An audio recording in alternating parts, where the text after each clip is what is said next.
Sejam muito bem-vindos a mais um Na Órbita. E o episódio de hoje é um episódio muito especial, estava bem aguardado. Nos bastidores aqui nós estávamos falando que a gente convida, mas eles não vêm. E aí a gente descobriu que você que não manda mensagem. Não, eu mandei em algum lugar, eu mandei. Só mandar mensagem, mandou por carta. Você tá de brincadeira. Não, a gente falou por telepatia, que ele não sabe. Isso, né, cara? Pessoal, eu prometi que a gente não ia Tava fora de área, né?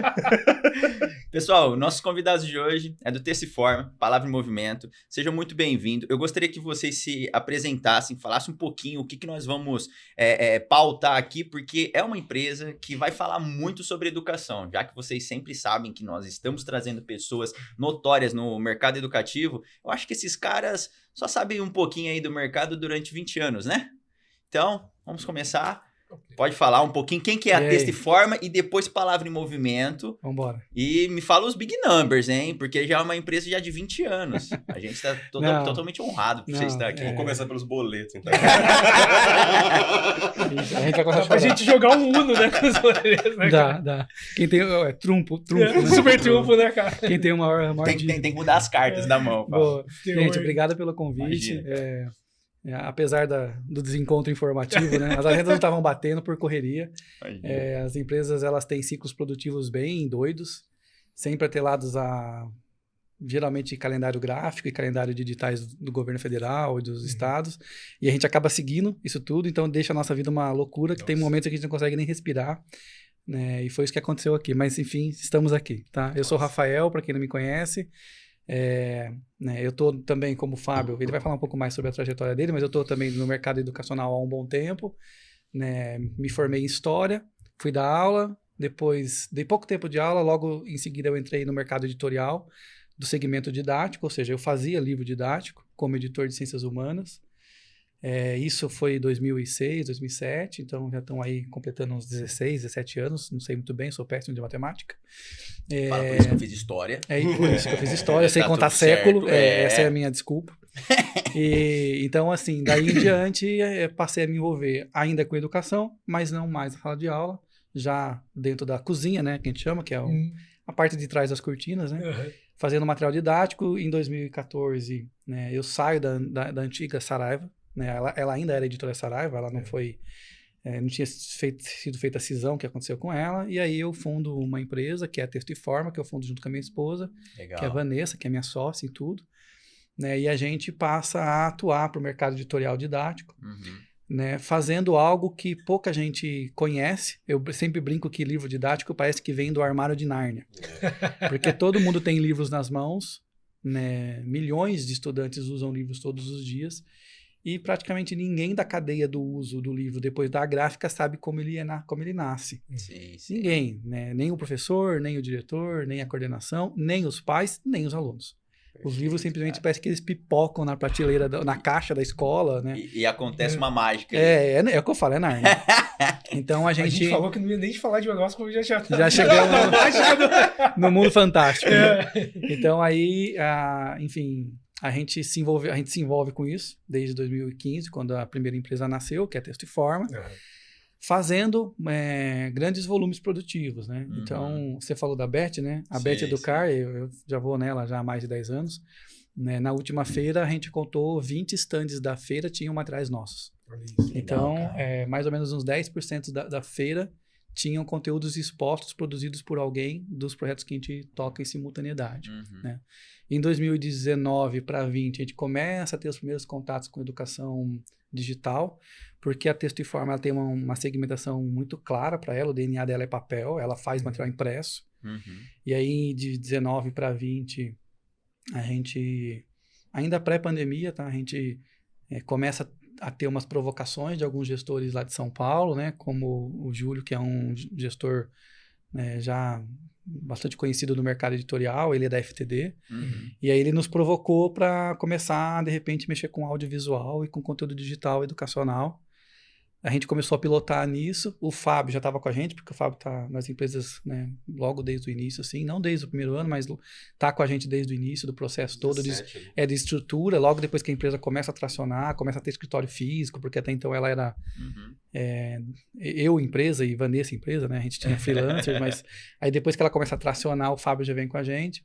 E aí o Fábio faz uma guinada de carreira e ele assume esse processo de ser diretor de criação e junto com isso nasce a Palavra em Movimento, Legal. que é essa segunda empresa, que aí eu falo que ela é um spin-off, né? Ela é uma empresa irmã da Texto e Forma, elas trabalham muito de mãos dadas, porque, afinal de contas, elas estão fazendo a mesma coisa, que é conteúdo de educação, basicamente para a educação pública e privada do segmento de educação básica, que vai da educação infantil ao pré-vestibular. Esse é o segmento principal das duas. Mas aí, a partir então de 20, né, 19 para 20, a pandemia nos atrapalhou um pouco, porque a gente não tinha base técnica pronta para operar. Então a gente começou... Você fala a parte digital, né? Ela não... se a pandemia não tivesse acontecido, a Palavra em Movimento teria se consolidado antes. Mas como ela veio... Quando a pandemia fez todo mundo ir para casa, nos trabalhos home office, a base técnica foi prejudicada por esse momento pandêmico. Então, quando volta do 20, começa a voltar para o presencial, é que formalmente a Palavra em Movimento nasce. Então, ela é uma empresa aí que está completando 4 anos, né? 3 para 4 anos. E ela se segmenta em educação digital. Que legal. Então, ela vai atuar em complemento aos projetos de papel da Texto e Forma. Né? Num primeiro momento, ela está bem grudada a esses projetos, porque hoje uma boa parte dos projetos nasce em papel com o olhar para o digital já conjunto. Nem tudo nasce só digital e nem só papel mais. E aí a Palavra em Movimento começa então a tracionar coisas nesse sentido, a priori pegando aí uma rabeira, né, o rastro do projeto da Texto e Forma, mas logo depois que ela começa a se mostrar para o mercado, ela se desvincula um pouco.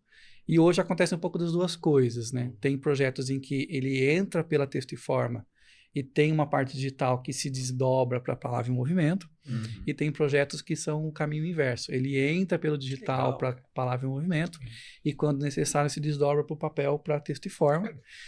E projetos que não são nem das duas coisas, que é só papel ou só digital. Mas é uma relação de simbiose, né, cara? Ela acontece muito. Assim, como numa engrenagem, mesma né, cara? sede, existe a mesma cultura, inclusive, né, das diferenças de gestão de perfis profissionais totalmente diferentes, né?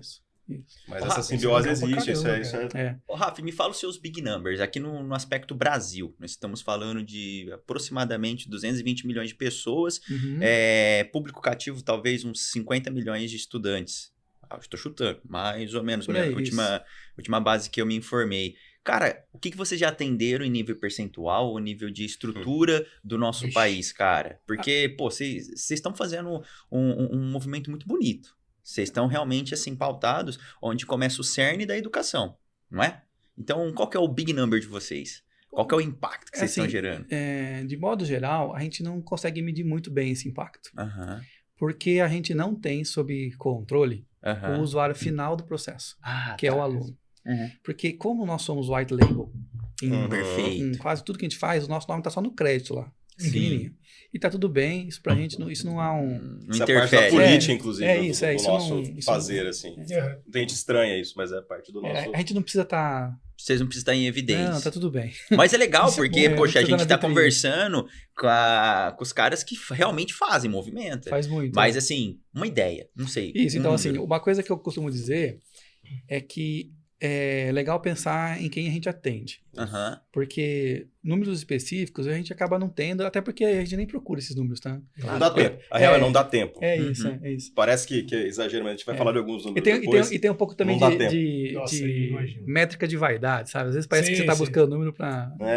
se reafirmar, né? Não precisa. Então, o que eu costumo dizer assim, para a gente entender um pouco da envergadura, assim, da relevância do que a gente faz, é legal entender quem a gente atende. Né? Legal. Dentro do mercado educacional hoje das grandes companhias privadas, né, e eu estou falando aí de mais ou menos umas 15 grandes companhias privadas que tomam conta de boa parte do mercado brasileiro de educação pública e privada, a gente só não atende umas 2. Né? Vocês atendem todo o mercado. Atende quase todo o mercado, exatamente. Então, assim, mas para quem não está acostumado com esses nomes, porque é só o selo da capa do livro, né, as pessoas não olham para esses nomes o tempo todo. Né? Quem a gente atende? Né? A gente atende todas as grandonas e algumas das empresas médias que estão aí no mercado brasileiro. Tá? Então, a gente atende Editora Moderna, Editora FTD, SM, Gigantescas, A Cogna e as suas marcas que estão dentro da holding, como a Somos Educação e a Saber. Sim. Dentro dessas outras marcas, como a Somos e a Saber, você tem um penduricalho de outras marcas. Sim, Porque eles fazem muito isso. Eles São têm, selos de cada foram empresas que foram sendo compradas ao longo de décadas. Então, por exemplo, dentro da Saber, a gente atende Atic, Scipione, Saraiva. Dentro da Somos, a gente atende Ético Sistema de Ensino, Fibonacci, PH, Pitágoras, E lá e vai. Ângulo Educação, uma série de marcas. Sim, cara. Então, a gente atende Editora do Brasil, Grupo Positivo, Arco Educação, Olha, cada legal. um com as suas marcas, com a Editora Conquista, Positivo SE, Aprende Brasil, Sim. NAMI. São dezenas de marcas ligadas a mais ou menos umas 15 grandes empresas de educação brasileira. Uhum. Já atendemos a Pearson no passado, quando ela estava no K12, agora ela saiu. Então, assim, essa trajetória toda, ela vai nos colocando em contato com um fazer, que é um fazer que é muito manufaturado. As pessoas acham que fazer material didático, seja em qual seja a plataforma impressa ou digital, é uma coisa rápida e fácil. Não é, cara. É muito trabalhoso fazer. Não é. A gente tá tendo Não essa é um dor. nó, Não é. E quem vai no intuito? Porque tem muito Não aventureiro. é, Tem um cara. período que tinha muito aventureiro, né? Não. Quero fazer meu material baseado Não até em é. históricos Sim. né, de fora, que o cara vê o resultado e acha que o Bill Gates começou a fazer educação ontem, então ele também tem que fazer, porque ele fez um curso de coaching. Sim. Os caras acham que é muito simples. Aí você levanta números, temporalidade, né, e aplicabilidade, o cara já recua. Porque você não faz material de hoje para amanhã. Não faz. Cara. São meses. É um processo longo, né? É uma gestão E assim, de várias etapas. Uma dor é você também pensar o material didático, não é só pensar conteúdo, é pensar na estrutura didática que vai ser aplicada no contexto, seja ele Esse é o mais imagem, Exato, seja exato. ele texto, seja ele, sei lá, palavras colocadas, porque eu tenho o usuário do gozo daquele material, não é? Sim. E aí você fala, tá muito simples para mim, mas será que para o meu cliente, o meu usuário, tá? Aí você coloca para uma pessoa, entendi nada. Aí você fala, não acredito. Mas acho que é uma coisa assim, eu vejo que tem pouco aquela relação de a experiência do usuário final, para quem vai ser, é pensado de verdade para aquilo. A gente pega uma persona muito genérica, um negócio, vou fazer porque eu atendo do X ao, sei lá. Explica esse processo para nós. Isso é pensado, sim. Eu não sei se é pensado o tempo todo e de maneira efetiva, tá? Exato. Existem projetos e projetos. Uhum. Tem editoras que, de fato, desenham bem o seu público-alvo quando pensam num projeto pedagógico. Né? Legal. Só que fazer isso demanda esforço, tempo e dinheiro. Uhum. Então, nem sempre esse processo é feito de maneira cuidadosa e da maneira que precisa ser feito. Sim. Ouvindo professores, ouvindo coordenadores, ouvindo familiares, ouvindo aluno, pensando em quem é esse aluno e assim por diante. Então, vamos entender que existem projetos em que isso não acontece, e aí é um problema. Existem projetos em que acontece de maneira muito boa e de maneira mais ou menos. Nos que não acontecem, você tem, de fato, esse problema que está sendo descrito, que é, criei um material didático, sem pensar muito bem que público é esse, que é o público leitor, que o usuário... Que o usuário a palavra usuário é um conceito do X, né? Sim. Mas lá é a mesma lógica, a gente fala do público leitor. Quem é esse público leitor? Quantos anos essa criança tem, ela está na periferia, ela tem acesso a grande bagagem cultural ou não, X, Y, Z. Uhum. Se não pensou nisso, o projeto está frágil, ele está afadado em algum momento a tomar uma rasteira do mercado. Quando o projeto pensou nisso, é onde você tem as grandes marcas fazendo muito sucesso. Porque você tem grandes marcas pensando o projeto pedagógico. E eu sempre digo isso assim, antes de você escrever a primeira linha do conteúdo de qualquer coisa, você tem que ter uns 3 ou 4 meses antes disso, às vezes até mais tempo. Tem alguns gestores que falam, o ideal é 1 ano antes, projetando a vida desse material didático dentro do cotidiano escolar. Sim. Quanto tempo ele vai usar isso? É em tela ou em papel? É 1 hora aula, 2 horas aulas, 100 horas aulas? Dimensionar calendário, dimensionar a linguagem desse aluno, se é o aluno que está acostumado a palavras mais complexas ou não. É muito comum, por exemplo, você pressupor o uso de textos muito longos para alunos em alfabetização. Se o aluno está em alfabetização, se você põe um texto longo para ele, você não está cumprindo o seu papel profissional de zelar pelo desenvolvimento cognitivo desse aluno em alfabetização. Tá de brincadeira. Ou seja, você está errando. Isso. Você em tá época de TDAH, isso fica pior ainda. Ah, né? isso. A gente não pode tirar do espectro que educação é um elemento social. Isso. Então, ela está dentro de uma macroestrutura. E eu não posso também tirar a realidade de que essa macroestrutura está dividida em microestruturas. Sim. Então, é muito comum hoje que a pessoa, ou o investidor, ou seja, de repente chega um gestor novo, o cara quer... É a era do conteúdo. Então, o cara, vou produzir conteúdo. Como se o conteúdo não tivesse pautado em referencial. Perfeito. A gente tem uma dificuldade muito grande, Perfeito. que a gente fala em filosofia, de entender elementos de fundo. Pô, Fundamentos. você falou tudo. E o Rafa cita uma coisa que, para nós, quem faz educação a sério, projeto pedagógico. Eu quero trazer todas as novidades. Isso é uma coisa que a gente chama em filosofia, que é a neofilia. Hoje tem uma doença, uma obsessão pelo novo. Sim, sim. Tá, mas o novo, ele tem que dialogar com contextos já existentes. Exato. É uma transição, Ele- não uma mudança. Tem um termo que todo mundo da educação usa muito, que a gente fala, é processo. A gente usa muito, evoluiu, regrediu. Não, calma. Isso é muito, muito contemporâneo usar esses termos. Eu tenho que entender o processo. Em que processo, ou em que etapa de um processo está aquele aluno daquele lugar. Então, as editoras mais sérias já têm projetos pedagógicos direcionados, inclusive visando suas escolas. Ninguém melhor que a própria escola que vai usar o material para dizer o que cabe ou não. Mas aí eu acho que é dados. Você tem uma coleta de dados mais eficiente quando o cara tem controle do processo. Esse dado está encarnado. É um comercial inteligente. Também. Isso. Esse dado tem carne. Esse dado é uma criança. Esse dado é um coletivo de pais. Esse dado é um coletivo de bairros dentro de uma cidade que está dentro. Então, um material sério, honesto, ele vem de um projeto pedagógico muito legal. A gente fala, estamos fazendo material didático. E também estamos num período em que usar termos sem entender o que eles significam é super comum. É material didático. O que é didática? Processo, e aí, se método. você conversar com o pessoal que faz na educação, que tem lá sua formação em licenciatura, é uma das disciplinas dentro da universidade mais sucateadas. Faz uma resenha. Pega Cara, a didática é a varinha mágica do educador. É onde você pega o teu ferramental todo. E fala, agora eu vou fazer mágica. E para ajudar esse cara, que a gente estava nesse papo anterior, você não transforma ninguém. Porque tem uma coisa muito brasileira que é esse intuicionismo. Educação é dom. Educação é ciência. Sim. E como um bom médico, ele precisa de um bom instrumentista, um bom professor, precisa de um ferramentário muito bem adequado. Então, o material didático é ferramenta. Então, pera, que a gente já chegou num ponto polêmico aí. Aí você me doeu. Concordo extremamente com vocês. Material didático é ferramenta. Então, onde está a nossa equidade, a nossa igualdade sobre a mesma ótica do mesmo material didático que é basado pelo MEC? Como assim? Porque, por exemplo, o MEC, ele estrutura uma condição de conteúdo. Correto. Me corrija se eu estiver enganado, tá, gente? É parcial. Ele joga, fala, mais ou menos isso aqui. Aí, dentro dessas bases, a estrutura, o didático vai ser trabalhado de diferentes formas, certo? Mais ou menos. Mais ou menos? É porque Isso, o que o MEC baseia de modo... Não só o MEC, tá? Os estados Sim, municípios por também favor. fazem isso porque eles têm Por seus favor. próprios currículos. Sim, né? sim, por favor. O que o MEC diz existe um currículo básico. Isso. Tá? É um currículo básico. O aluno tem que sair do ensino fundamental do 4º ano sabendo fazer as 4 operações matemáticas. Esse é o ponto Mais, que ele menos, quer. vezes de dividir.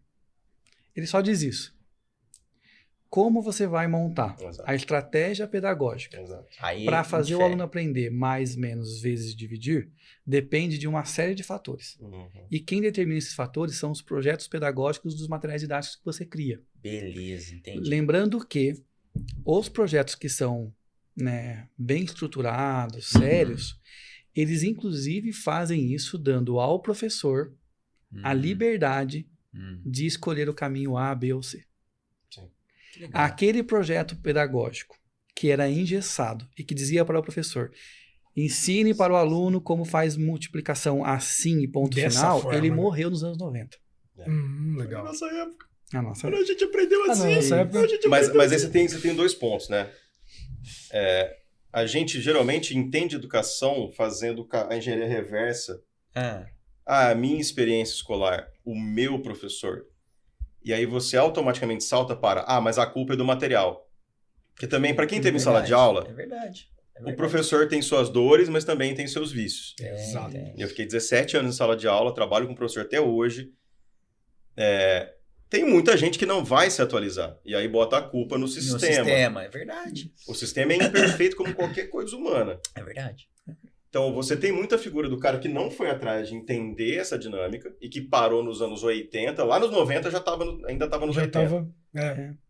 Você pode ver, quem tem 40 anos foi a primeira geração que teve professores jovens. Sim. A maior parte de nós, por muito tempo, teve professores... Eu fiz 40 esse ano, eu lembro que eu tinha professores que jogavam RPG comigo, cara. E aí você fala assim, cara, isso foi revolucionário. É verdade. Até Tinha então não, era aquela jovens. coisa, né, do senhorzinho, da senhorinha, então você tinha uma metodologia que estava parada. Na cartilha. Exato. Na Cara, vocês me lembraram, tinha uma professora que tinha que cutucar às vezes pra saber se ela tava... Cara, não esqueço disso, uma professora de inglês, cara. Tipo, não tô nem Mota, cara. Que legal, cara. Então, a dinâmica é essa. Então, a gente teve um processo, né, de entendimento dessas novas coisas. Lógico, quando a gente fala de base curricular, ela é uma estrutura. Sim.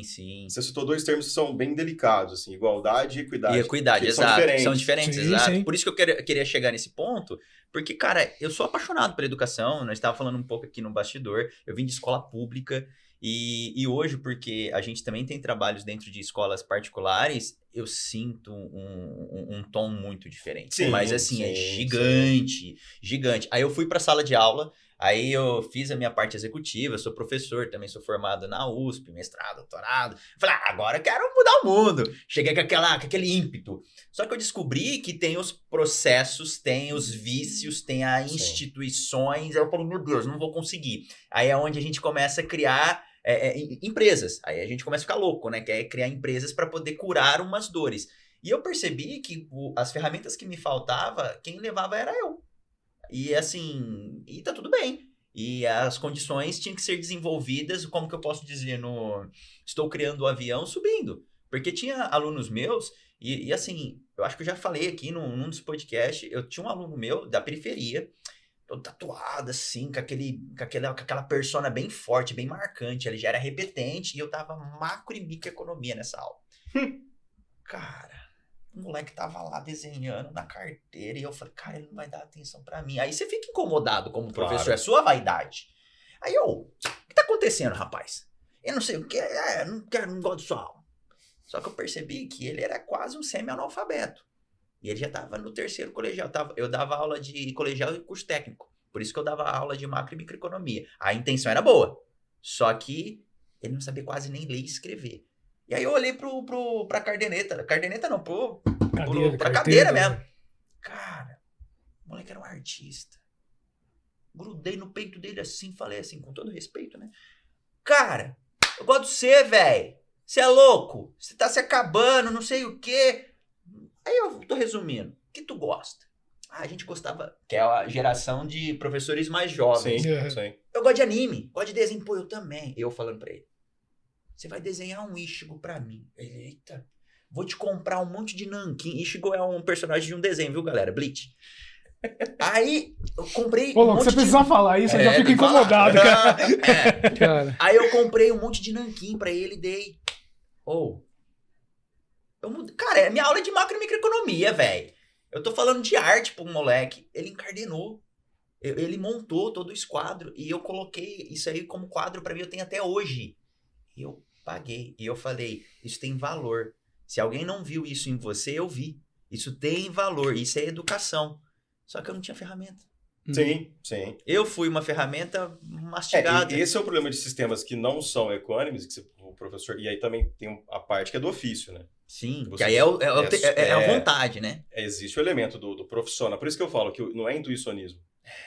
Se você não tivesse esse instrumental seu como profissional, você jamais conseguiria identificar nada disso. Então, o caminho ideal para a educação é que você tenha um profissional bem formado, com referencial, mas que ele também tenha um ferramental de qualidade para unir. E a gente sabe que na nossa realidade isso é ainda muito top. Sim. Mas tem caminhos. Como a gente falou, a gente não está mais na cartilha.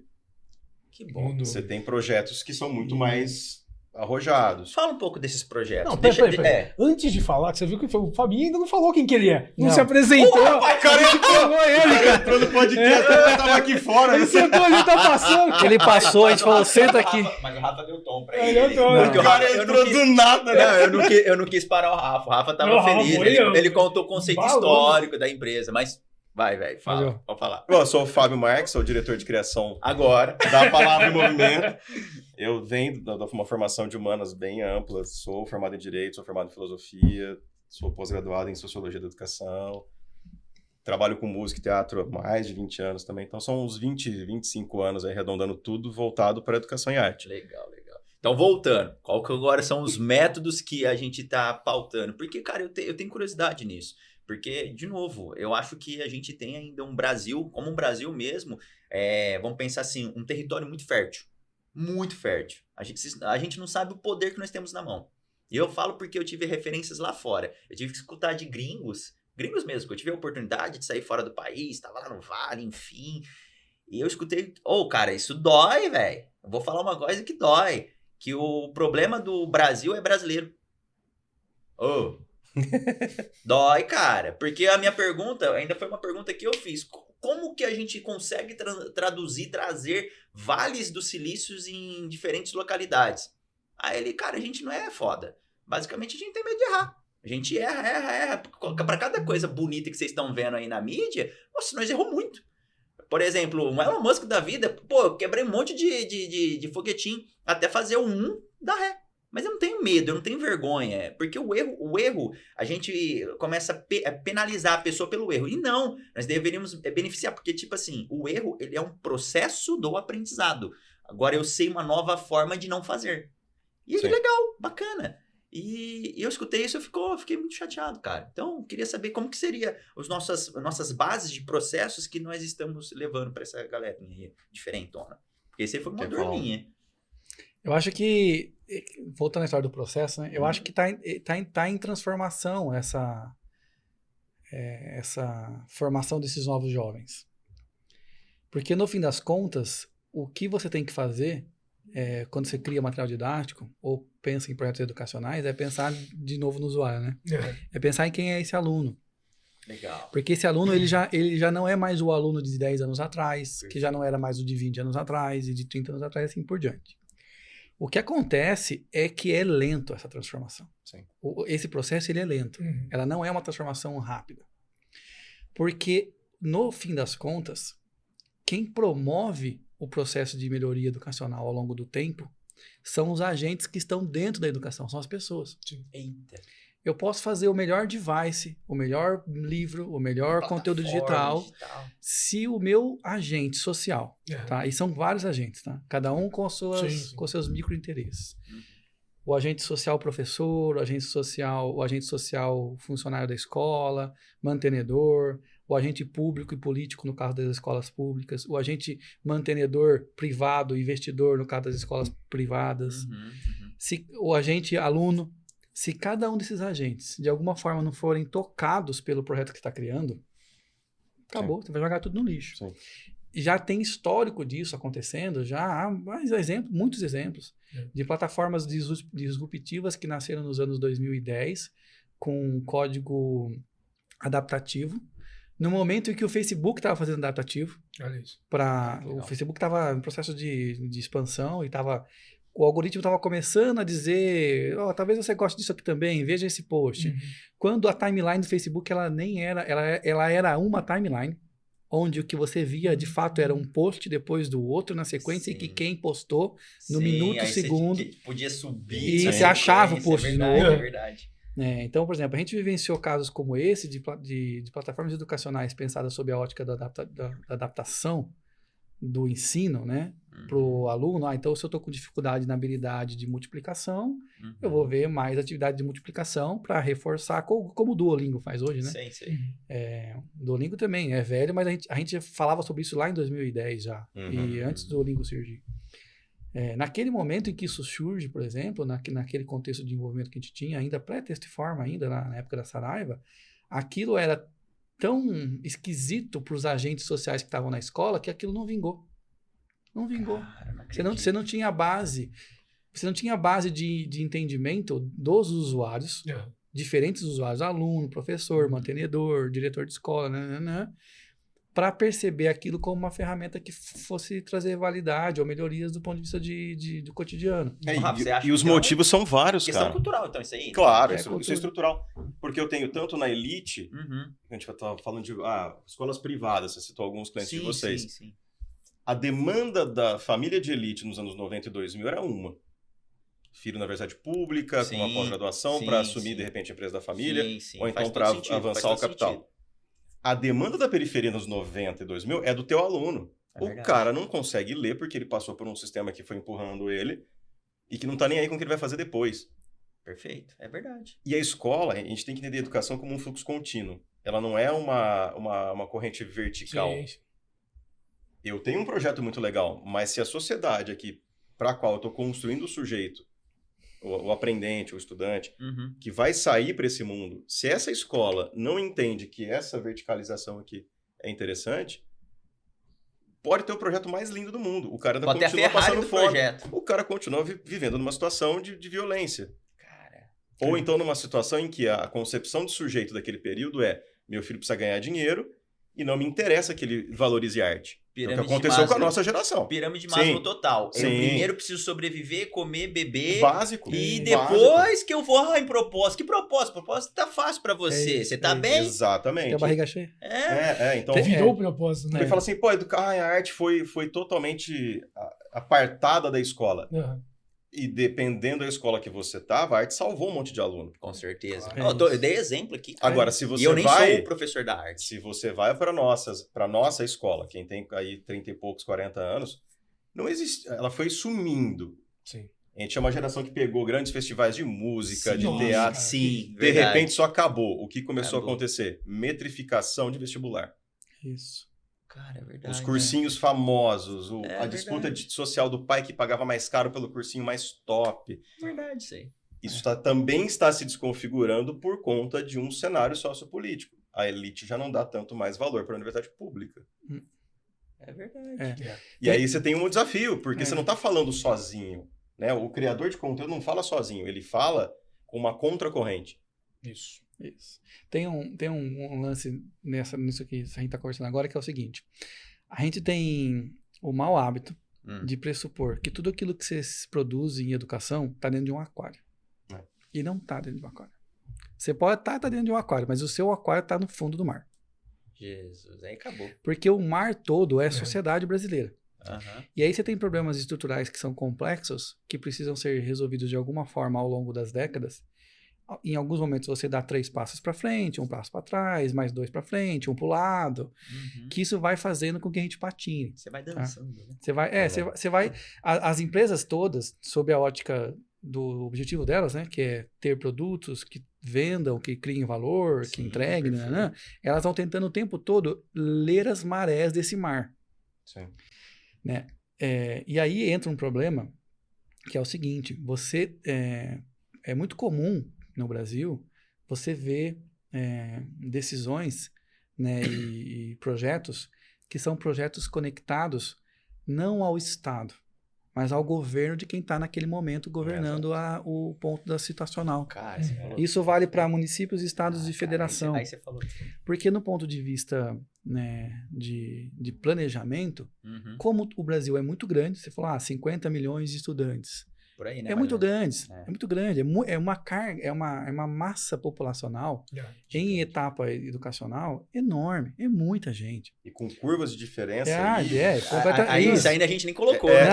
Isso, a curva às vezes está no mesmo bairro. A gente falar de estado. De federação, né? Exato.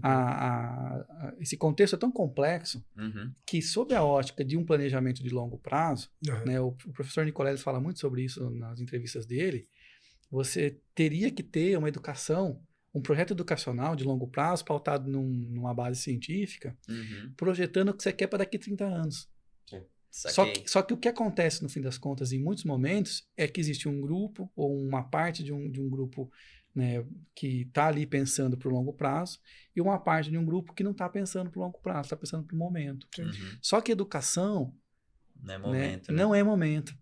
Né? Puxando para nossas finanças, eu vi um dado essa semana que é assim, dentro da economia brasileira, em menos de 2 anos, jogos de azar, como o jogo do Tigrinho, Sim. já superou o que tem de investimento de CPF na Bolsa de Valores, É verdade. nos bancos. É verdade. Cara, quase 3 vezes, também, se eu não me vi, engano. É eu vi isso, já também. superou. Quase 3 Foi muito vezes, cara. rápido isso. Isso mostra o quanto a gente é imediatista. Uhum. O quanto culturalmente a gente quer uma solução, ficar rico agora, É. e não projetar esse processo de investimento ou de Educação uma educação financeira saudável Uhum. para daqui 20 anos, para os nossos filhos, para a gente mesmo mais E a velho e educação para os nossos financeira filhos. está na pauta de quem? Tá na pauta de quem? Então, Hoje, e aí você fala assim, mas ninguém está produzindo. Tá. tem gente Não, que isso eu já produz. vi. Tá. Não, Tem gente que produz. Tem coisa ruim demais no mercado. Porque, a gente sabe, a dor, ela te traz soluções médio, curtíssimo, curto e longo prazo. Uhum. Perfeito. Geralmente, as de curtíssimo prazo vêm com todas as... Como a gente começou falando, sem planejamento, sem... É isso. Agora, a gente está vendo coisas incríveis vindo para o mercado que vão realmente ajudar crianças e famílias. Isso. Legal. Isso. Só que não o cair, timing, né?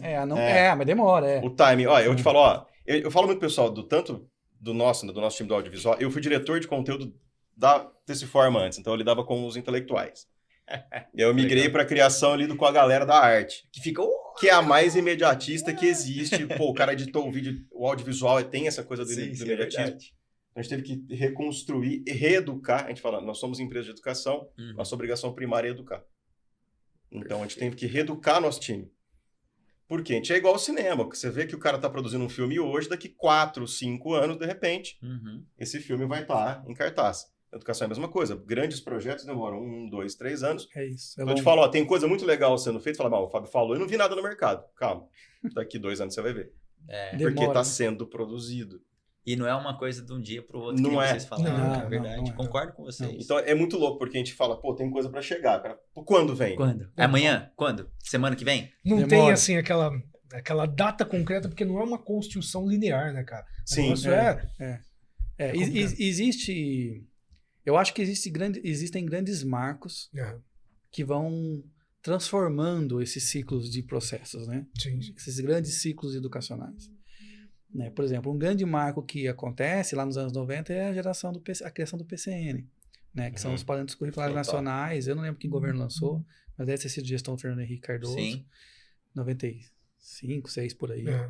Aquilo já é um grande marco, porque aquilo rompe com toda uma bagagem, né, ainda de educação, né, feita sob os governos militares, que era uma educação que ela era não plural. O PCN nasce também sobre um pouco daquilo que foi discutido em 88 com a nova Constituição em 88 e 89. Mas, por exemplo, ele envelheceu. O PCN envelheceu. É um grande marco, mas ele já funda, por exemplo, o PNLD, que é o Programa Nacional de Livro Didático. Sim, sim. Esses grandes marcos, eles fazem sim parte daquilo que eu estava dizendo, que era a política de Estado, que é de você projetar para daqui 20 anos reformas educacionais, né, bem estruturadas. Esses grandes marcos, eles vão acontecendo. Então você reforma o currículo da educação infantil, você reorganiza o período escolar do 1º ao 9º ano na educação básica para retroceder o processo de alfabetização e garantir que ele ocorra, ou pelo menos tentar que ele ocorra de maneira mais efetiva. A exemplo do que acontece em países desenvolvidos. Porque tem isso também. Tem muita gente que critica a educação brasileira, mas não conhece, né? Sim, exato. Tá criticando sem Exato. entender de onde veio. Critica a partir da própria base. É né? isso, eu estou critica- aqui com... É incomparável. Um país que tem lá, se eu for pensar realmente em história, menos de 100 anos realmente, Uhum. que a educação se torna uma questão, com países que têm Sim. uma educação milenar. Isso. Com o processo de analfabetismo, ele vai ser... A gente vai virar a mesa de analfabetos versus alfabetizados no Brasil depois do processo de desruralização dos anos 70. Exato. Você pega países recente. como esse que tem uma universidade fundada no século XII Olha isso, cara. Não, e a nossa fundada no século XX. é comparar alhos com bugalhos. Não, né? não Não dá outro pra comparar. contexto, né? E tem a ver com a percepção da educação científica. Sim. Sim. Porque uma sociedade que é historicamente fundada sob a égide da educação, Sim. de uma educação lá na universidade, eu nem estou dizendo que o conhecimento acadêmico é só o que vale, tá? Não, tem muito Legal. conhecimento não acadêmico que é óbvio que é válido Sim, e sim. tem que ser levado em consideração. Mas uma sociedade que tem esse histórico, ela é uma sociedade minimamente mais madura para entender que o conhecimento científico tem que ser valorizado. Por isso que o professor é mais remunerado, ele é melhor remunerado. Em outra sociedade, você está falando, em outra sociedade. Já tá bem isso. Está mais maduro. Né? Então, na contramão disso, você tem uma sociedade brasileira que não valoriza a ciência. É verdade. Então, o conhecimento científico, que é o que o professor está transmitindo, porque a escola é um templo do conhecimento científico. É um laboratório. É cara, isso. Seja ele prático, seja ele teórico, seja ele do campo das ideias, do campo da filosofia, né? da manutenção do corpo saudável, para você não ser diabético no futuro. Tudo isso é ciência. Perfeito. Só que você tem uma sociedade que ela desconstrói esse recurso, esse discurso, né? Que é o da não cientificidade, da negacionismo e tudo mais. Sim. Então, assim, é tão complexo entender tudo isso que permeia a educação, né? E nesse meio de todo esse universo, desse mar de Oceano Atlântico, tem um aquário de uma empresa chamada Texto e Forma, outro aquário conectado a isso que é a palavra movimento, fazendo material didático muito sob demanda para algum cliente, tentando entender tudo isso aí. Quando que a onda... É a ponta. Tentando entender o mar. É isso. Quando que a onda tá batendo... Essa é a ponta, porque no final a gente tem que entregar um material que, diante, lógico, do projeto pedagógico daquele selo, daquela... vai dialogar com esse mundo. Então, cada projeto, a gente fala, não tem projeto igual. Sim. Nem da mesma editora. Não. Você tem novos projetos, então a equipe tem que ter fôlego.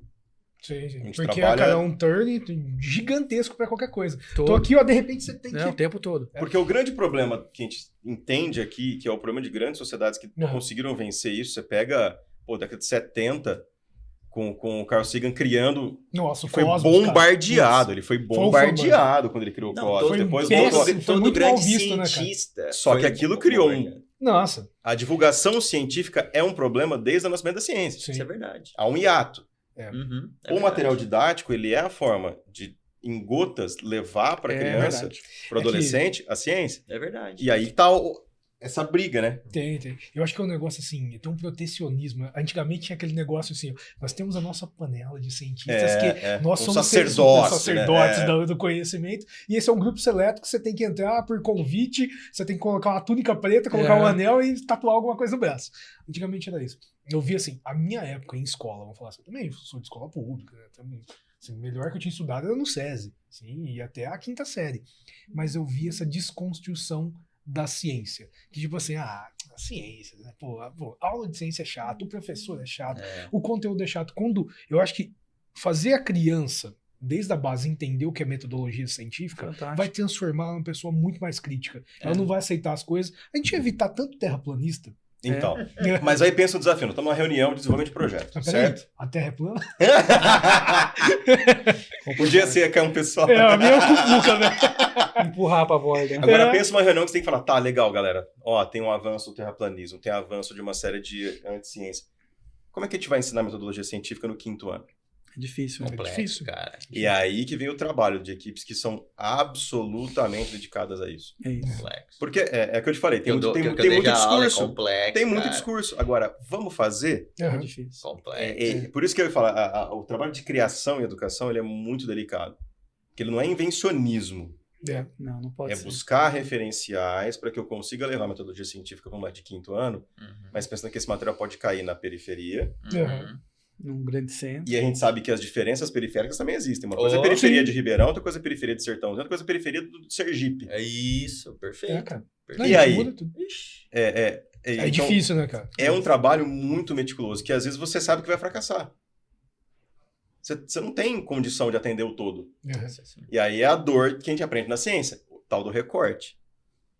Fazer um recorte que funcione para tal... Por isso que, de volta na sua pergunta, às vezes, é claro, eu não sou um dos maiores defensores da BNCC, não, da Base Nacional. Mas sem uma base fica pior. Sim. Sem uma Isso é norte. Não, mas eu gostei porque tivesse, você me passou, Rafa, uma informação que eu não havia pensado nela com mais profundidade. Você tem a liberdade. Opa! Eu achava que os critérios não eram bem por aí, mas você também trouxe uma informação que também tem todo um apelo. Cara, vai depender muito de quem está no comando ali, né? Seja o prefeito, enfim, governador, presidentes, que vai dar um tom para a base de informação, que aí é onde que nós estamos pensando. Tá faltando, tem como fala, negacionismo. Sim. É uma condição que eu não quero que a pessoa, talvez, não sei. Eu tô aí pensando nas teorias da conspiração, né? da pessoa não ter alguns acessos. Porque quando há incentivo, há transformação. Quando eu falo incentivo, não é incentivo financeiro propriamente dito, não. Sim. É incentivo de falar. Sim. Vocês estão falando aqui, vocês são muito mais, aos meus olhos, marqueteiros do que os próprios criadores. Porque vocês estão falando assim, galera, eu preciso divulgar que tem transformação. Meu método é bom. Tanto é que você falou uma coisa, Rafa, e é verdade. A gente conversou com um cara lá finlandês na BET, ele falou que adora o nosso método de trabalho. Aí eu falei, não, você tá de brincadeira. Não, nós somos muito piores que vocês. Não, você tá de brincadeira. Irmão, você já viu os nossos números? Vocês estão assim, Não, cara, olha o que ele falou. Nós somos tristes. Nós somos muito depressivos no contexto geral. As nossas crianças não são que nem a de vocês. As nossas crianças parecem uns robôs. Sim, nós temos muito resultado numérico. É o que você falou. Número eles têm. Mas e a gingada? E não sei o que, essa adaptabilidade. Que é um elogio que quando você trabalha fora do país... Cara, eu fiquei assim... se tem sobre o brasileiro, que quase nenhum lugar tem. A adaptabilidade e a capacidade de solução de problemas do brasileiro... É muito rolo, né? Pra resolver. É o darwinismo, né, cara?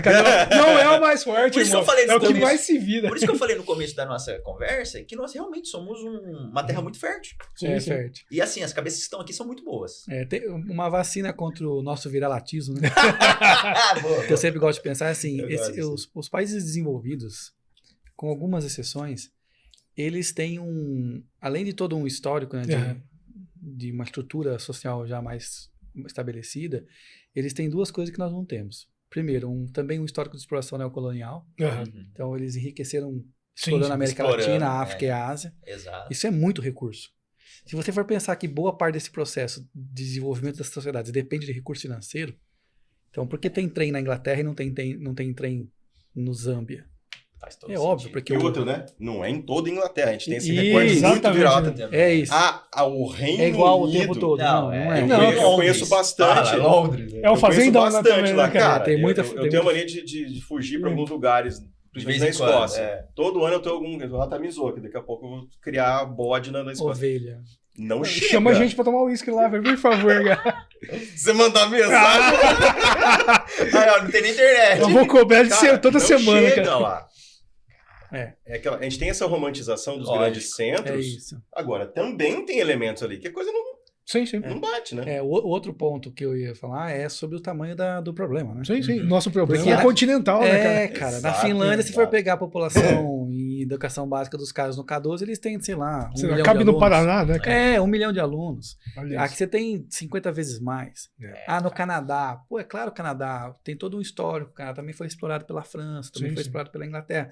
Mas você tem uma população muito menor, Sim. sabe? Você tem que comparar banana com banana. E aí é difícil essa percepção de que estamos em defasagem o tempo todo. É que eu sou também, né? O Fábio fala que existe uma boa divisão entre realistas, pessimistas.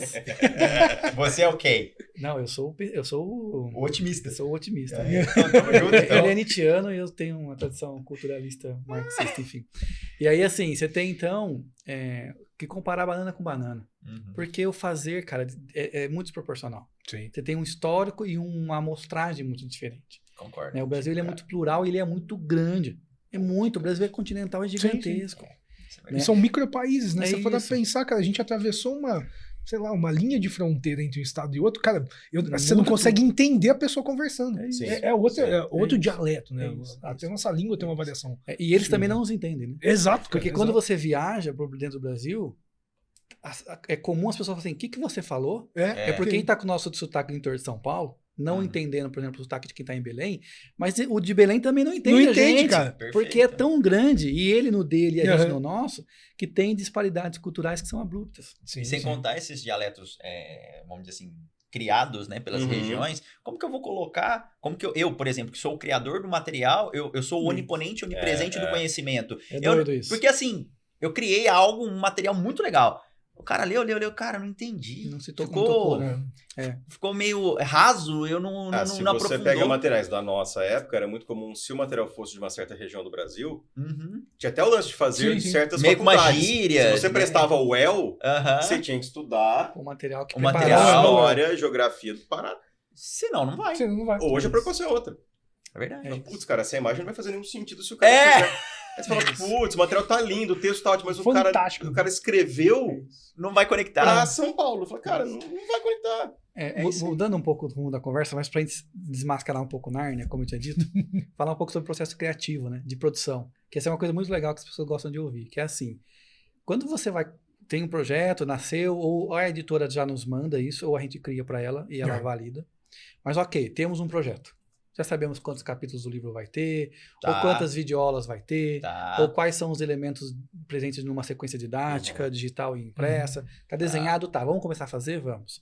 Esse processo, ele perpassa primeiro para você escolher profissionais que estão em sala de aula. Perfeito. Esse é o primeiro ponto que a gente gosta de usar como filtro. Isso não é unanimidade, tá? Eu estou descrevendo como acontece na Textiform e na Palavra em Movimento. Eu não vou pôr para escrever um material didático, não importa qual é o formato dele, se esse criador de conteúdo não conhece o aluno que vai ler aquele conteúdo. Cara, então eu não ponho um acadêmico para escrever. Eu já fui criticado, mas por que você não põe um acadêmico? Porque se o cara é acadêmico, só acadêmico, valeu, amigo, seu texto é ótimo. Ele não fala com uma criança de 12 anos, faz um bom tempo. O texto é ótimo para pares. Sim. Para pares, não para adolescentes. Então valeu o acadêmico. Pode até usar o material dele como referência dentro de conteúdo. Isso. Então, a primeira premissa é educador. A gente sempre fala isso. O material didático, ele tem que ser criado por educadores. Sim. Cara, que legal. Recém-formado, ele pode ser assistente do educador, não o redator. Não pode ser o autor.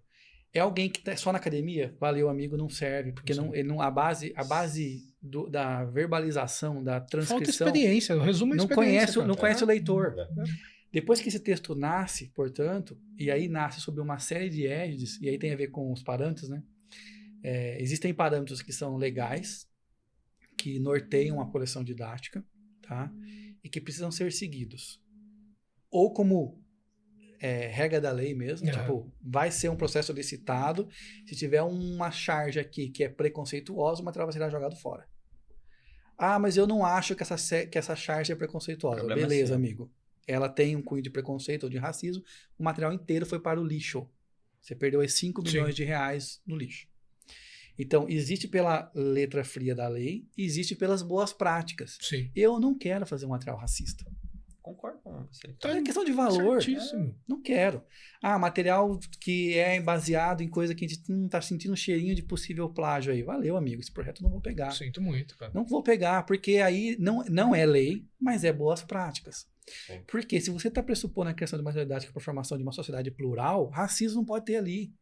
Cara. Não é nem só porque é crime, é porque não pode ter ali. Uhum. Porque a função social dessa ferramenta pedagógica, como a gente falou, é instrumentalizar o docente para que ajude o aluno a se desenvolver como ser humano, como cidadão, como microcientista que um dia pode ser um médico, ou um jardineiro que conhece bem o que uma formiga cortadeira faz, e assim por diante. Se eu deixo um elemento desse, mesmo que não seja por uma questão legislativa, presente, eu estou sendo compactuante. Eu estou sendo um empresário não zeloso por quem vai usar o material na ponta final, que é o aluno. Sim. Então, quando você dá esses parâmetros todos pro autor, você começa... Alguns falam, você tá pondo cabresto. Eu tô mesmo, porque racismo não é para ter. Não pode ter viés político. Concordo, não pode ter. Cara. Você não pode falar mal de um, mal do outro. Você tem que falar de tudo que tá acontecendo. Tem que falar da história, Isso tem que falar fatos, tem que falar da metodologia, a ciência. Você tem que ter todo um parâmetro de criação desse material didático. Perfeito, velho. Então, esse processo nasce na mão do autor e depois ele segue um fluxo produtivo que vai passando por uma dezena de profissionais até o material ficar pronto. Todos esses profissionais, eles estão atuando num pedaço do fazer. Tem gente que chega pra gente e fala assim, a história do demora pra fazer, né? Fala assim, a gente quer fazer 800 videoaulas. A gente tem projeto lá que tem 800 videoaulas correndo agora. Fica pronto. Vamos amanhã, daqui a um mês. 2 meses. A conversa é essa. Filão aí. Estamos agora em julho. Se a gente fechar o contrato até 1º de julho, você entrega em setembro. Fala, é tipo uma padaria. Lógico. Vou encomendar Peraí que eu tô colega. ligando pro Flash. Não, e a demanda não é só essa, né? Porque é isso, não, eu quero esses 800, mas eu quero que o professor Canis, né? seja não só um professor, ele tem que chegar e dar show. Você fala, É isso. Eu quero Libras. Nossa. Mas não pode usar Libras feita por aplicativo? Não, legal, cara, não inteligência pode. artificial, e aí começa, né? Esse processo todo de colocar profissionais na esteira de produção de material didático, ele demanda tempo, bastante investimento e profissionais treinados. É muito cuidado. É muito cuidado. Quando eu falo dezenas, é dezenas mesmo. Em projetos grandes, por exemplo, a gente acabou de concluir um agora para a editora Opet, que é uma editora de Curitiba. Eles são antigos já, eles estavam historicamente fundamentados na educação pública, e eles estavam com um planejamento de criar um material para a educação privada, e nós criamos para eles, né? Então, o projeto nasceu com a gente, eles validaram, a gente produziu juntos e acompanhou o tempo todo. Por exemplo, o projeto da Opet, ele demorou mais ou menos uns 20 meses para ser criado. Cara, estamos falando de quase 2 anos fechado. Isso. É muito tempo de trabalho. E nesse projeto, mais de 60 pessoas atuaram para criar um material de ensino médio. Olha o custo de sobrevivência do projeto para manter de pé. Já chegou períodos, a gente está com 650 freelancers espalhados pelo Brasil para atender 32 projetos. Caramba, não, imagino, cara. É muita gente. É trabalho. É muita gente. Quando o Rafa fala assim, olha, a gente tem que trabalhar com material, e o professor, que é o autor, esse cara é um ser humano.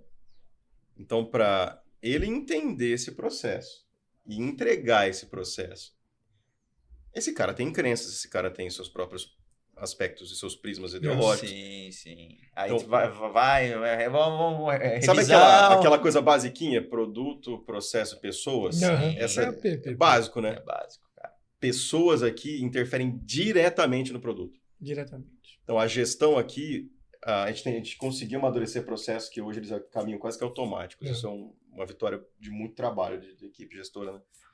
E do próprio time, que conseguiu absorver. Mas o maior problema sempre é a gestão de pessoas para que o produto... não fique enviesado, né? Essa eu acho que seria a maior preocupação. Como é que se eu te falar assim, Pedro, você tem 20 meses para me dar aí de trabalho? Sem falhar? Sem falhar? Sem estar cansado, sem estar doente. Me entregando a cada 15 dias, 200 páginas. Tranquilão. Cara, 20 meses. Desculpa. Tem a mulher, né? Tem os tudo, filhos. Tem família. Tem a família, tem a dor de barriga a nossa que acontece. missão é chegar com 30 caras e falar, vocês têm 20 meses? Sabe o que o senhor tem tempo para ouvir a palavra aqui? Para ouvir a palavra. Para ouvir a palavra da palavra? Não, o desafio é gigante. 20 meses da sua vida. É gigante. É lógico, é trabalho, o cara vai monetizar isso, mas são pessoas, 20 meses. Hoje, no mundo que a gente está, de instabilidade. Sim. É loucura, né? Emocional, financeira. A gente já atravessou projetos em que, cara, tem uma história maravilhosa. Tava em casa um dia, tinha falado com a professora, autora muito experiente. 10h30 da noite, deu 2 da manhã, ela me ligou. Falei, caramba, beleza, vamos atender. Ela, Fábio, é o seguinte, eu tô aqui no hospital, eu tive um infarto. Cara, você acabou de falar com ela, velho. Falei, não, pera lá, calma. Vamos voltar. A gente conversou às 10. Então, eu infartei. Mas eu vou entregar o material, tá? Eu falei... Caramba!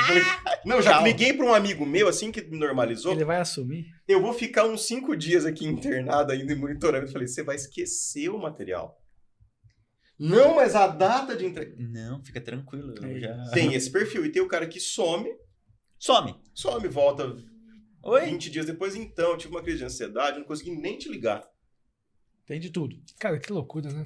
E tem 1 milhão de pessoas no meio desse caminho. Então, você fala, cara... E tem cliente reclamando que a data não foi cumprida. Não, é uma gestão É um processo, assim, mega complexo. Não, cara, mega a gente sabe, a gente entende mesmo isso. E é importante a gente colocar isso em evidência, porque quem nos ouve fala assim, mas é fácil colocar os publicadinhos lá. Vamos soltar um chat GPT aí, principalmente nas eras de hoje. Chat GPT, vamos fazer um Ctrl-C, Ctrl-V de alguns textos.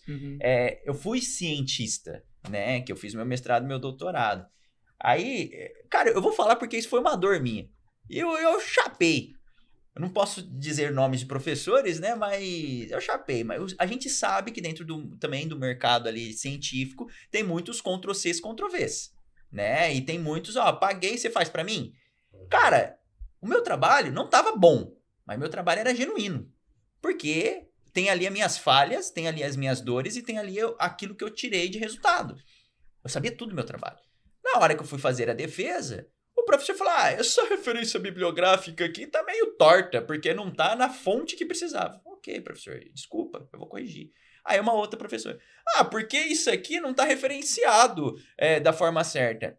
Eu dei uma na lata. Eu falei, você leu? Porque na página tal, parágrafo tal, tá escrito assim, assim. Eu recitei. É minhas palavras, professora. Tá torto, tá com jargão estranho, né? Mas é minhas palavras, tá aí. Se eu não coloquei da forma que talvez fosse interessante para a senhora, você me desculpa, como que eu poderia colocar um português mais refinado? Me ajuda.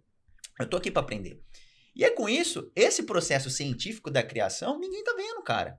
Porque eu imagino que isso aqui é um pedaço eu sozinho. Agora imagine uma esteira. Não é isso? Cara, não tá com a comunicação. Tá legal o conteúdo, mas a gente precisa dar uma refinada, volta, vai. As pessoas não estão enxergando isso. Mas, gente, estamos chegando ali nos pontos finais. Eu gostaria que vocês dessem uma pauta aqui de uma pergunta.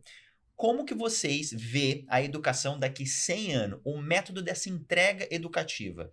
Ela ainda vai estar com papéis, digitais, robôs, que agora o Elon Musk está soltando um monte de Optimus Prime aí. Quem que vai ser? Ou então a gente vai instalar um chip. Para que eu tenho que estudar? Como que vocês enxergam a escola, esse nosso ecossistema de aprendizado tão complexo que a gente trouxe aqui daqui 100 anos? Gostaria que os dois respondessem. Por favor, Fábio. Vou começar. Cara, primeiro que 100 anos é muito longe, né? Você falar. Sim, mas é justamente isso. Pensa assim, viagem. Mas eu acho que a gente tem que fazer... Quando a gente não tem elementos para fazer futurologia, no sentido... não tem o dado. Então a gente tem que fazer retrospectiva. Acho que é um caminho mais seguro. Como é que você convive hoje com internet e celular? Comum. Celular... Se você perguntasse para um cara há 100 anos atrás como seria ter uma plataforma rígida que você apertaria, ele fala... Vai acabar a vida. Eu acho que a gente tem um pouco de síndrome apocalíptica, assim, que tem a ver com toda uma estrutura cultural, judaico-cristã, que vai acabar. Eu acho que a gente vai conviver muito bem. Claro. Inclusive pensando que talvez os abismos sociais sejam até maiores. Eu acho que haverá o convívio. Eu acho que o elemento humano não vai desaparecer, como tem toda essa questão Hollywood. Eu acho que o elemento humano ele vai ser valorizado. Mais, né? Porque você vai ter tanta oferta e já está acontecendo. Tem tanta oferta de bot para tudo, para AI. E aí você chama pessoas para falar de AI. É verdade. Eu acho que o elemento, o cerne humano, ele vai estar lá. Eu acho que a gente vai conviver muito bem com essas coisas. Agora, eu acho que muitas das estruturas que operam na tradição, no elemento conservador, isso vai ser um choque. Porque já está sendo. Você tem dificuldade do professor falar, não, mas o aluno não pode usar o celular. Não é uma questão que ele pode, ele vai. Tá posto, né? Então você precisa ser mais inteligente que ele, que é o que se espera, inclusive.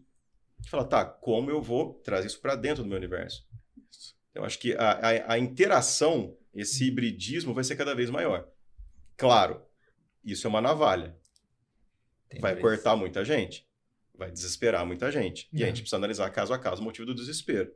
Legal. Não vou entrar nessa polêmica. Mas quem se prepara consegue se adequar. Justo. Então, acho que essa prospecção de 100, 50, 10, que seja, primeiro, é um alerta. Temos que pensar as adequações. Eu não posso pensar as adequações daqui 100 anos. Uma telefonista que esperou acabar o telefone... Poxa, é verdade. Pô, hoje é tudo época do WhatsApp.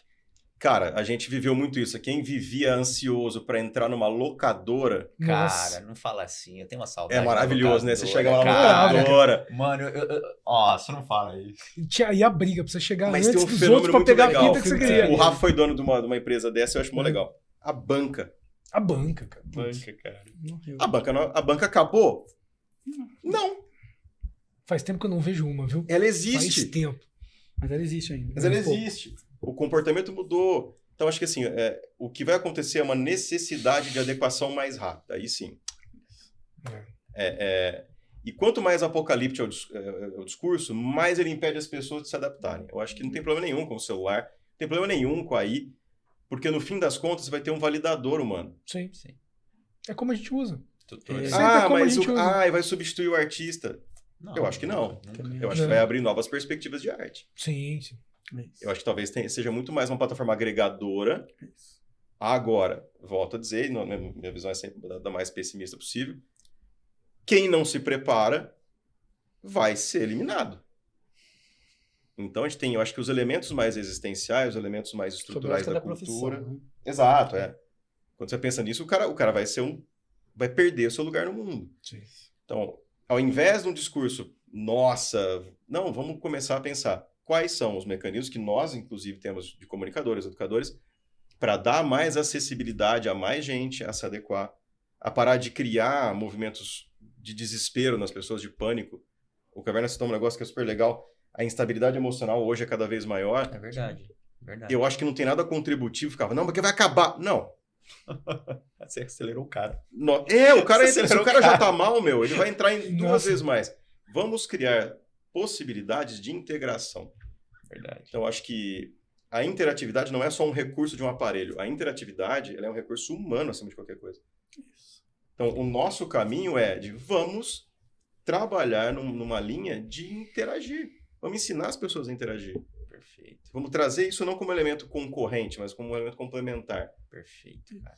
Eu estava conversando com um amigo filósofo também que gosta dessa linha do cyberpunk, do filósofo alemão chamado Peter Sloterdijk e tal, que é um nietzscheano ferrenho. Adoro pra caramba, cara. Cara, pergunta para um deficiente físico dos anos 30, se isso fosse possível, como era andar com aquelas muletas. Complexo. Agora olha para uma Paralimpíada.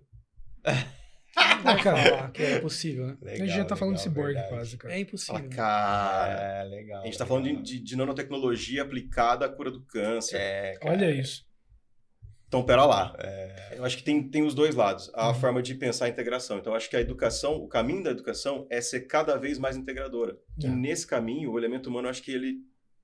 Sim. Cara, um exemplo de herança, Steve Hawking, com as tecnologias que foi colocada a ele durou ainda muito tempo. Sim. E aí, se ele tivesse parado ali... Produtivo. Exatamente. E se essas ferramentas tecnológicas integrativas... Cara, a tecnologia, de modo geral, ela não é ruim. Ela tem usos e usos, ponto. Sim. Como tudo. Para complementar a fala do Fábio, tem uma coisa que eu acho que vai ser, de fato, um divisor de águas nas próximas décadas do ponto de vista da educação. Isso não vale só para o Brasil, acho que é para tudo. Que é assim, a gente veio de um século XX em que você tinha a criança como um depósito de informações. Sim. Tá.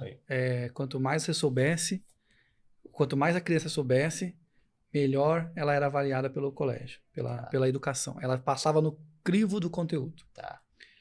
Como a tecnologia nos faz ter acesso à base informativa de maneira muito rápida hoje, o que eu imagino que vai acontecer daqui uns 10, 20, 30, 100 anos é que o processo educacional vai lapidar esse ser humano para lidar com competências e habilidades. Uhum. Não é o quanto eu sei de datas importantes da história do Brasil. Isso é irrelevante. Porque se eu quiser saber quando foi a invasão holandesa no Nordeste, Google, invasão do Nordeste, ela vai me dar é capaz de ele te responder 3 segundos. Porque eu já estou aqui ouvindo, falando. cara. É isso, já está ouvindo. Então, a base, a lógica de uma educação pelo conteúdo, ela já está em desconstrução. Pela sobreposição de uma educação por competências e habilidades. Onde esse aluno, portanto, ele vai ser ensinado a ler e compreender, a se comunicar, a poupar dinheiro pensando no futuro, a praticar educação física pensando no seu colesterol. São mudanças que devem acontecer nas próximas décadas que, de fato, vão fazer ter um novo ser humano lá na frente. Independentemente de qual é a tecnologia aplicada. Sim. Solucionadores de problemas. Não importa. Eu acho que tem um desafio. A gente que faz gestão, vocês fazem gestão de time também. Eu acho que o problema de vocês não é conteúdo. Eu arrisco aí. Pessoas, time. É gestão. Habilidade. Fala, gestão começa com autogestão. Sim. Você precisa ensinar a molecada a fazer autogestão. E é isso que o Rafa fala. A habilidade e competência, seja ela habilidade e competência voltada a um componente curricular ou um elemento socioemocional, ela é habilidade gestora. Sim. Então, você está muito mais buscando pessoas que fazem gestão do tempo, gestão do time, gestão decisória, gestão emocional. Sim. Isso é humano. Isso não tem aí que vai te ensinar. Sim. Se você colocar e falar com o ChatGPT 4.0, que está maravilhoso, inclusive, você vai com uma puta ideia com ele. Você faz perguntas mais complexas, ele vai te falar, isso não tá na minha base. Mas você pode ler tal coisa, ou assistir tal coisa. Legal. Então, acho que o caminho vai muito para isso. Uma educação que está pautada num sujeito, que é o que a gente fala tanto, educação do tempo, que é o sujeito da autonomia. A gente não foi educado para ser autônomo. É verdade. Então, a discussão sobre autonomia tem a ver... E autonomia, Eu gosto muito quando o pessoal fala, mas os filósofos gregos... É lógico, os caras tinham escravos. Sim. Quem fazia o braçal... Adoro isso. Aí tinha tempo de parar na praça. Platônico. Peraí, deixa eu pensar. A tecnologia muito vem nesse caminho de te dar condição de tarefas mais executórias básicas serem feitas pela máquina. E você vai lidar com elementos que são muito mais complexos. A máquina eu acho que vai ser o braçal. Sim, exatamente. Talvez seja um caminho, né? E acho que você falou um negócio que é muito legal, que a unidade de transformação da sociedade é o indivíduo. Sim. Nunca deixou de ser, só a gente só fechou o olho e falou, cara, um sozinho não resolve, vamos focar em todo mundo. Sim. Ou o sistema resolve, como se o sistema fosse autônomo. É verdade. Ainda é um indivíduo, né, cara? Galera, obrigado pela demais. atenção de vocês. Deixa suas redes sociais, como que o nosso público acha vocês, como que a gente consegue ter mais contato. Como eu não mando mensagem para outra pessoa. Fique à vontade. Bom, as empresas elas têm são redes sociais bem ativas, @Testiforma no Instagram e LinkedIn, e a palavra movimento é @palavra.e.movimento. Sigam elas lá. Eu @Rafael Gomes.